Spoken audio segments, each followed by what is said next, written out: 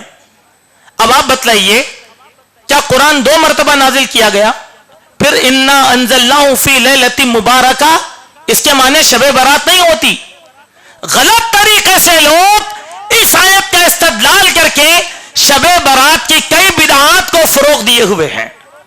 انا انزلناہ فی لیلۃ مبارکہ، ہم نے اس رات میں قرآن کو نازل کیا جو قدر والی رات ہے، کیونکہ سورہ قدر میں بھی اس کی تفصیل ہے۔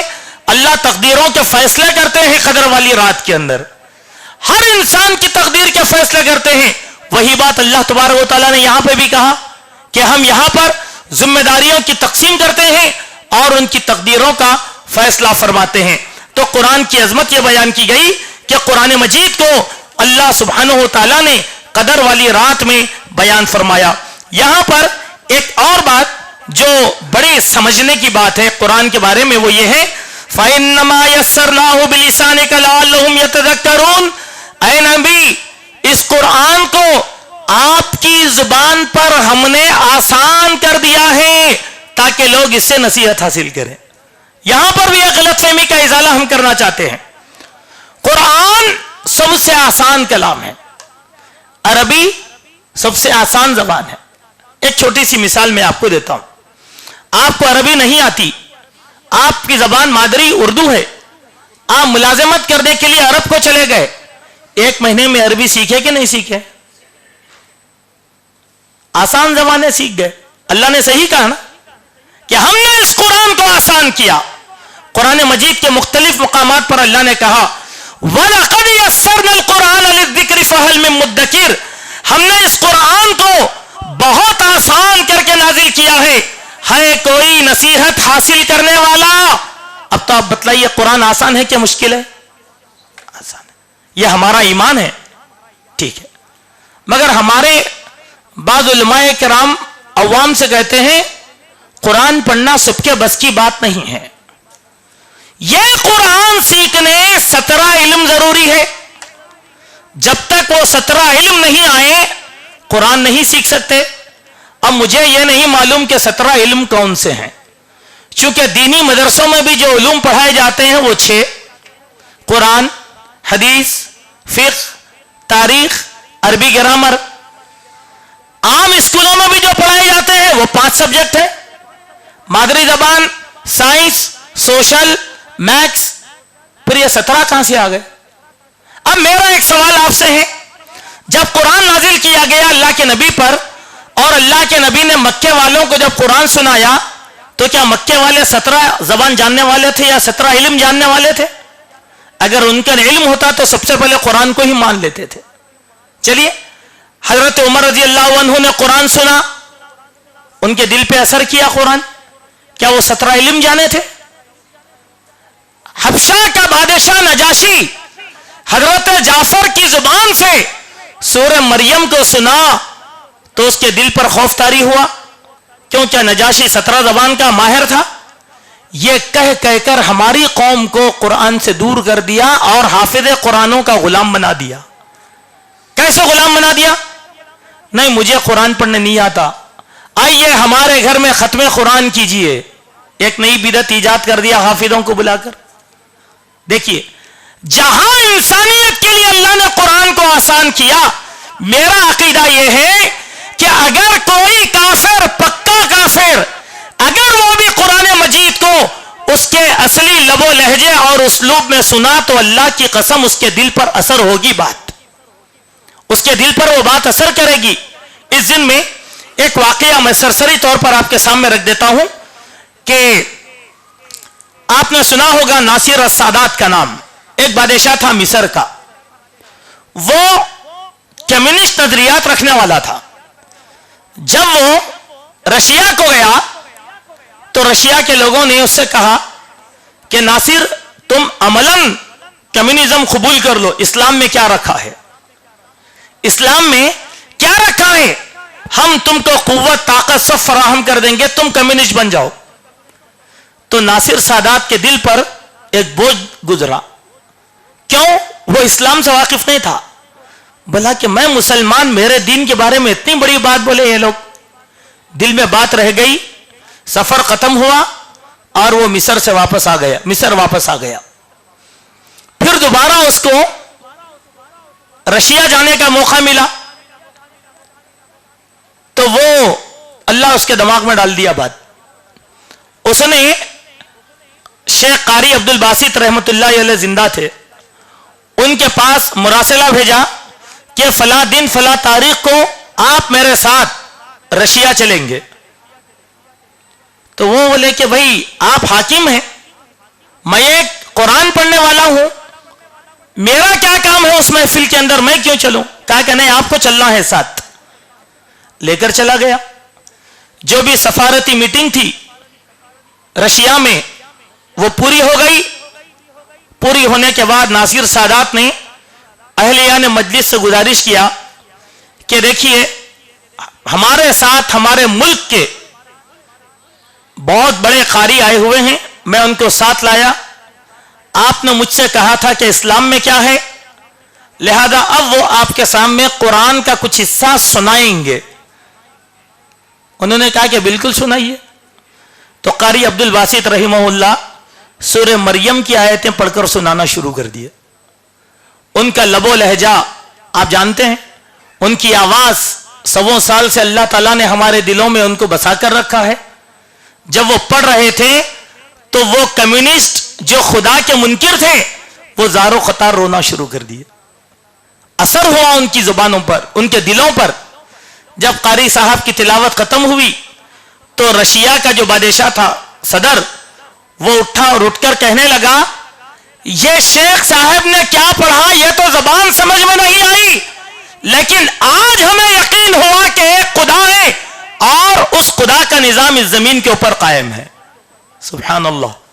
قرآن آسان ہے نا؟ کیا وہ رشیا کا 17 زبان جانتا تھا کیا؟ نہیں۔ آپ آج مودی جی کو بٹھا کر قرآن سناؤ، انشاءاللہ ان کے دل پر بھی قرآن اثر کرے گا۔ یہ ہماری غلطی ہے کہ ہم قرآن کو مشکل بنا لیا خود مسلمانوں نے اپنے آپ پر۔ اسی لیے ہم میں کے بہت سے لوگ ہیں جو یہ کہتے ہیں کہ بھائی آپ قرآن پڑھے کیا؟